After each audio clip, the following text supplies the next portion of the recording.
Praise lord. అందరికీ వందనాలు. ఇప్పుడు ఒక పాట పాడి దేవునిని మహిమపరుద్దాం. మీరు కూడా మీకిష్టమైనటువంటి పాట మరి దేవుని పాట పాడి దేవునిని స్తుతించొచ్చు. మాకు కూడా పంపించొచ్చు. దేవునికి మహిమ కలుగును గాక. ఆమేన్. ఇంత మంచి జీవితం నాకు ఇచ్చు దేవుడు ఉన్నాడని నేను ఎరుగక, ఇంత మంచి జీవితం నాకు ఇచ్చు దేవుడు ఉన్నాడని నేను ఎరుగక, ఎన్నో ఏళ్ళు వ్యర్థమైపోయాను, యేసయ్యా ఇంత మంచి దేవుడని ఎరుగక, ఎన్నో ఏండ్లు వ్యర్థమైపోయాను, యేసయ్యా ఇంత మంచి దేవుడని ఎరుగక, పాపినైన నన్ను ప్రేమించి తన ప్రాణమునే సిలువలో బలి చేసెను, పాపినైన నన్ను ప్రేమించి తన ప్రాణముని సిలువలో బలి చేసెను, పావురముగా నన్ను మార్చి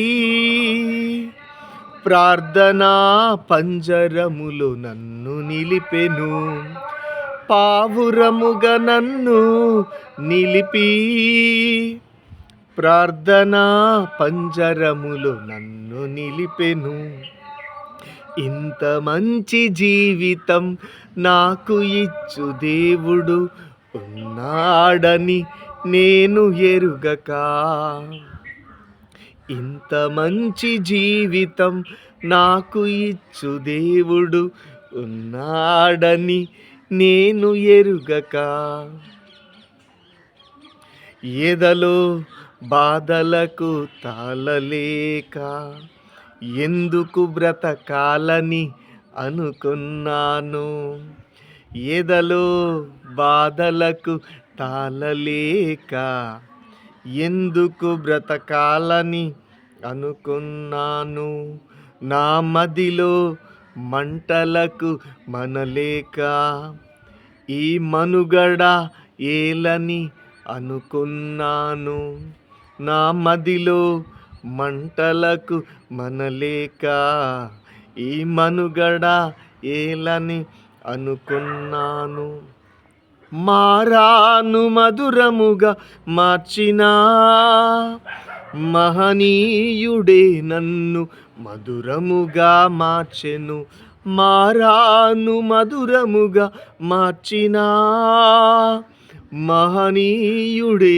నన్ను మధురముగా మార్చెను,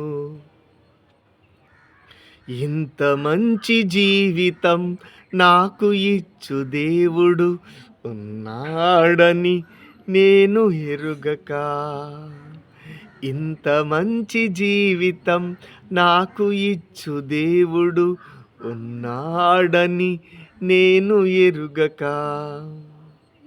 ఇంత దయగల యేసయ్యను ఎరుగక ఎంత కాలము నశించిపోయాను, ఇంత దయగల యేసయ్యను ఎరుగక ఎంత కాలము నశించిపోయాను, లోకమంతయు వెదకి చూచినా ఎంత ప్రేమగల దేవుడు ఎవరున్నారు, లోకమంతయు వెదకి చూచినా ఎంత ప్రేమగల దేవుడు ఎవరున్నారు, కరుణతో కరములను చాచి శాశ్వత కృపతో నన్ను నిలిపెను, కరుణతో కరములను చాచి శాశ్వత కృపలో నన్ను నిలిపెను, ఇంత మంచి జీవితం నాకు ఇచ్చు దేవుడు ఉన్నాడని నేను ఎరుగక, ఎన్నో ఏండ్లు వ్యర్థమై పోయాను, యేసయ్యా ఇంత మంచి దేవుడని ఎరుగక. ఎన్నో ఏండ్లు వ్యర్థమైపోయాను, యేసయ్యా ఇంత మంచి దేవుడని ఎరుగక. ఇంత మంచి జీవితం నాకు ఇచ్చు దేవుడు ఉన్నాడని నేను ఎరుగక. ఇప్పుడు దేవుని వాక్యంలో మనం ఉంటూ ఉంటాం కదా. ఈ మధ్య ఒక ఆలోచన వచ్చింది, ఇటు రీతిగా దేవునికి పాటలు పాడి దేవుని స్తుతిస్తూ ఉంటే బాగుంటుందని. సంతోషం, ఆనందం, అభిషేకం, దేవుని శక్తి మనలోనికి వస్తుందని అనిపించింది. అందుకనే ఈ రీతిగా చేయడం జరిగింది. చిన్న వాక్యం, కొన్ని నిమిషాలు చూడండి. ఆదికాండము 13వ అధ్యాయము మనం చూచినట్లయితే 3వ వచనం మనం చూసినట్లయితే అక్కడ ఇలాగూ రాయబడి ఉంది. పరిశుద్ధుడా, వాక్యం ద్వారా మాట్లాడమని యేసునామములో ప్రార్థించున్నాం తండ్రి, ఆమేన్. అతడు ప్రయాణము చేయుచు దక్షిణము నుండి బేతేలు వరకు, అనగా బేతేలుకును హాయికిని మధ్య తన గుడారము మొదట ఉండిన స్థలమునకు వెళ్ళి తాను మొదట బలిపీఠము కట్టిన చోట చేరెను. అక్కడ అబ్రహాము యెహోవా నామమున ప్రార్థన చేసెను. ఇలా చెప్పుకున్నాం కదండి, ఒక బలిపీఠం కట్టి ప్రార్థన చేసినట్లుగా మనము చెప్పుకున్నాం కదండి. నిన్న చెప్పుకున్న ఆ వాక్యము తర్వాత అబ్రహాం ఎక్కడికి వెళ్తారంటే, మరి కరువు వచ్చినప్పుడు ఐగుప్తు దేశానికి వెళ్తారు.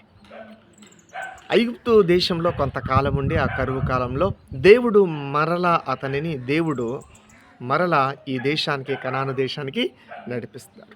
వచ్చినప్పుడు మొట్టమొదట ఆయన ఎక్కడికి వస్తారంటే, దేవునికి మరి బేతేలుకు హాయికి మధ్య మొట్టమొదట మరి గుడారము వేసి బలిపీఠము కట్టిన చోటికే మరలా వచ్చి అక్కడ ప్రార్థన చేస్తారు. ఎందుకు రావాలి అక్కడ అంటే, అక్కడ బలిపీఠం ఉంది. మనకు కూడా ఒక బలిపీఠం ఉంది.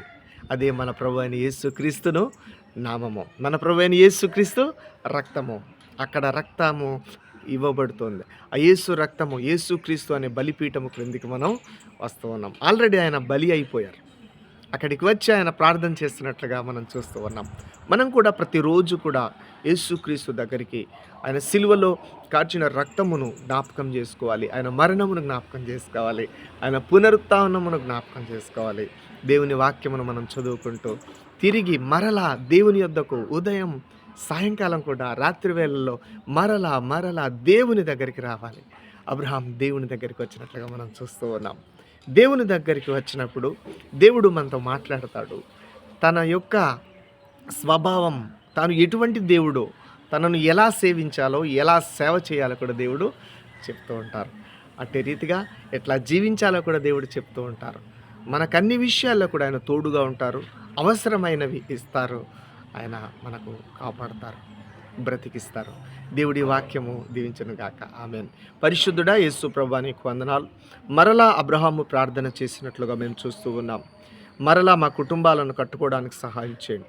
వాక్యము ద్వారా బలిపీఠము తండ్రి నీకు వందనాలు. మరి రాళ్ల ద్వారా కట్టబడుతుంది ప్రభువా.